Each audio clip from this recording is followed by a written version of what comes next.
We got a problem in this country, and I think the wildest part about the problem is everyone can kind of see it, and no one really does nothing about it. We have a government that was created to kind of be the voice of us as the people, to create laws to, influence our lives in a positive way so that we can progress. But we don't see or feel much progression. No matter what they tell us, we don't see or feel much progression. Instead, we see a war between the two sides. And it doesn't even matter who's in office. If it's a Democrat, the Republicans is going to war with them. If it's a Republican, the Democrats is going to war with them. You know what I mean? And let me give you a little bit of my background so you know where my biases are and where they're not. I don't align with any party, whether it's Republican, Democrat, liberal, conservative. I don't align with none of that crap. And no disrespect to anybody else. I just don't believe that there's a cookie cutter way of doing anything. I think each individual problem got its own characteristics and needs its own attention. You know what I mean? That's just what I believe. And I think one of the biggest problems is that the average person has blind loyalty to either of the two parties. It makes no sense to me.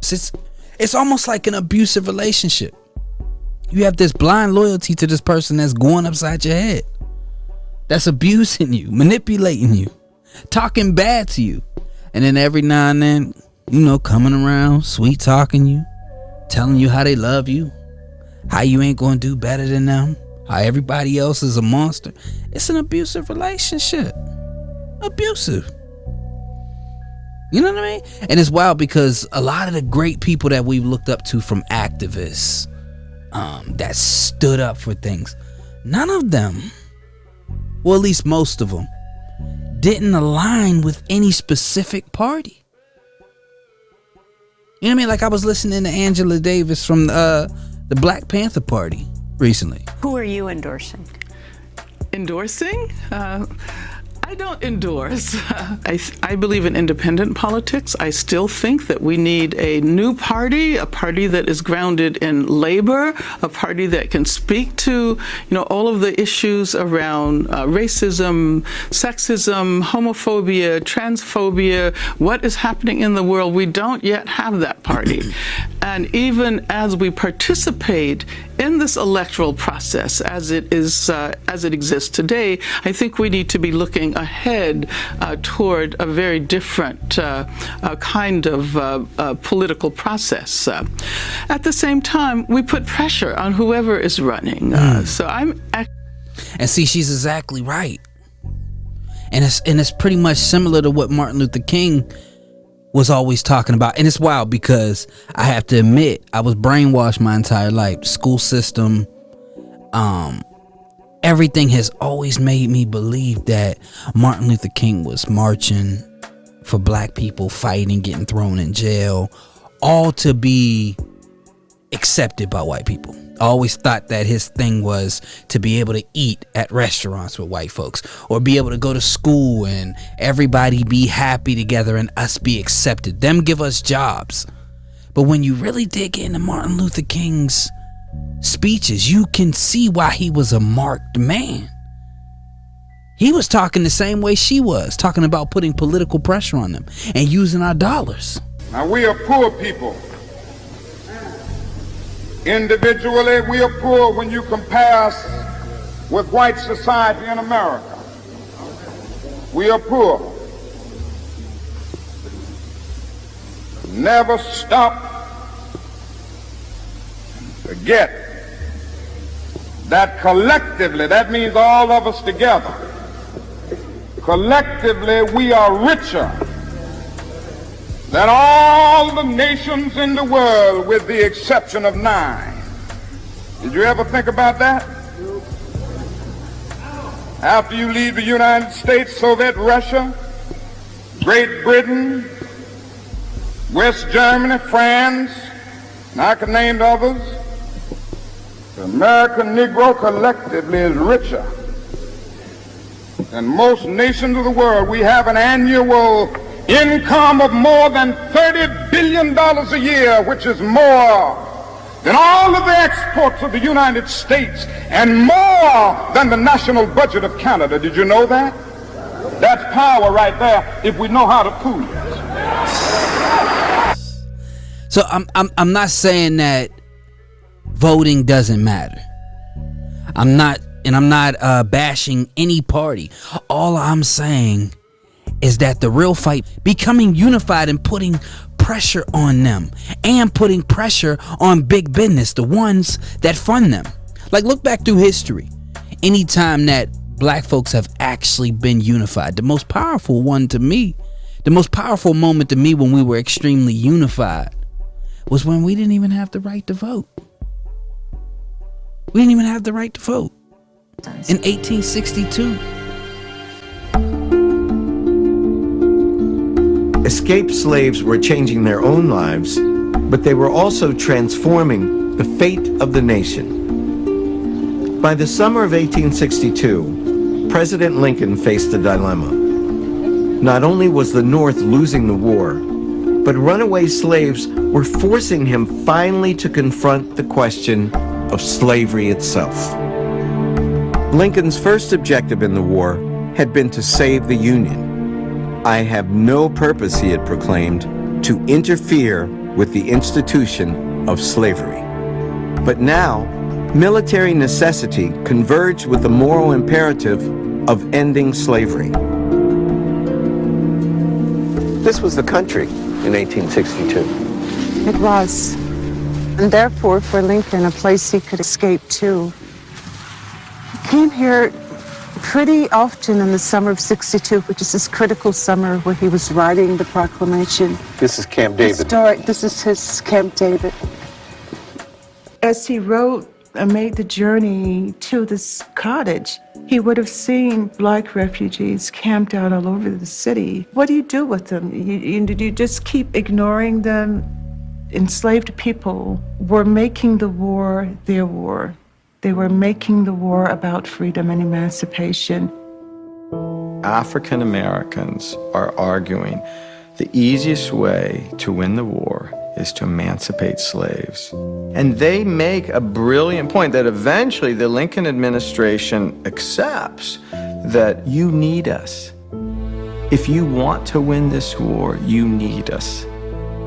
Lincoln knew he could no longer avoid committing himself and the nation to slavery's eradication. On September 22nd, Lincoln showed his cabinet the outlines of a bold plan.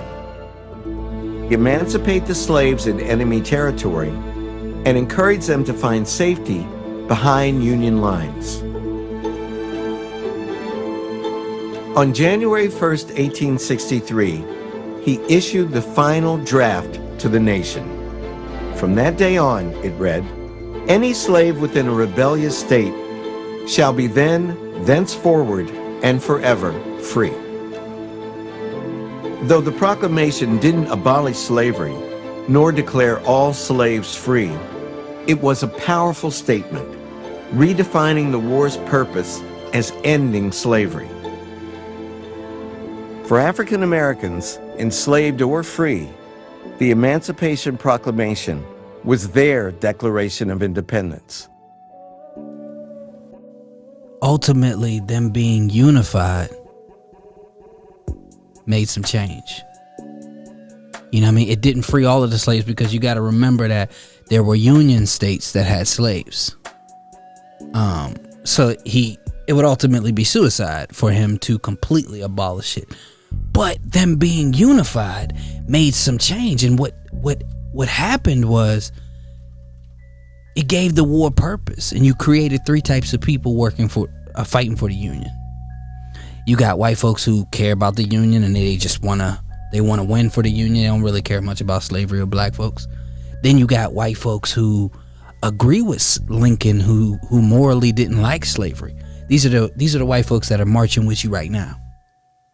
And then you got slaves who want to change the course of history. They know this is our opportunity to end slavery. This is our opportunity to change things for the next generation and make sure that they never have to suffer like this. And they gave it purpose.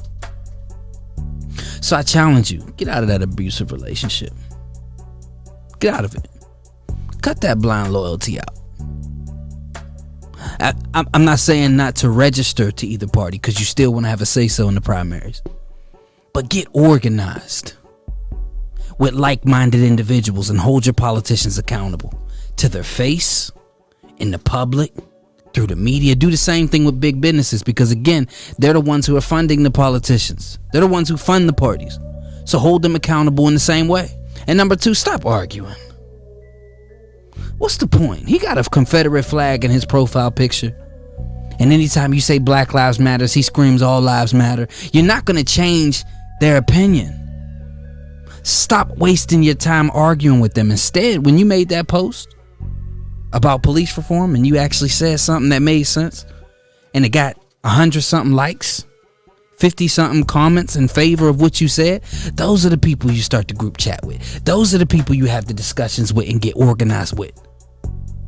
Pick your leaders, pick the voices, pick the people that will speak for you. Come up with an agenda and hold your politicians to the fire. This is where real change comes in. So get out of that abusive relationship.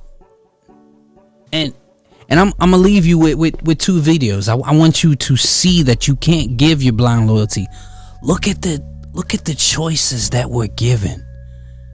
Remove your bias for 1 second. And just pay attention to both of them and how they speak and how out of touch they are with us. And I don't think they're just out of touch with black people. I think they're out of touch with poor people, period. With middle class to lower middle class people, period. They're just out of touch. You can't trust giving your loyalty to any of them. So pay attention to both videos and see what you get with both of them. It doesn't matter whether or not they were deprived as a youth. It doesn't matter whether or not they had no background that enabled them to become socialized into the fabric of society. It doesn't matter whether or not they're the victims of society. The end result is they're about to knock my mother on the head with a lead pipe, shoot my sister, beat up my wife, take on my sons. So I want to ask, what made them do this? They must be taken off the street. That's number 1. There's a consensus on that.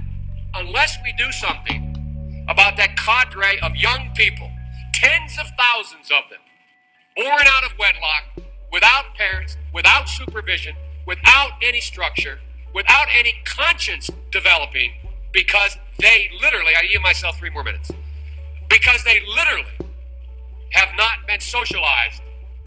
They literally have not had an opportunity. We should focus on them now. If we don't, they will, or a portion of them will, become the predators 15 years from now. And Madam President, we have predators on our streets that society has, in fact, in part because of its neglect, created. Again, it does not mean because we created them that we somehow forgive them or do not take them out of society to protect my family and yours from them. They are beyond the pale, many of those people. Beyond the pale.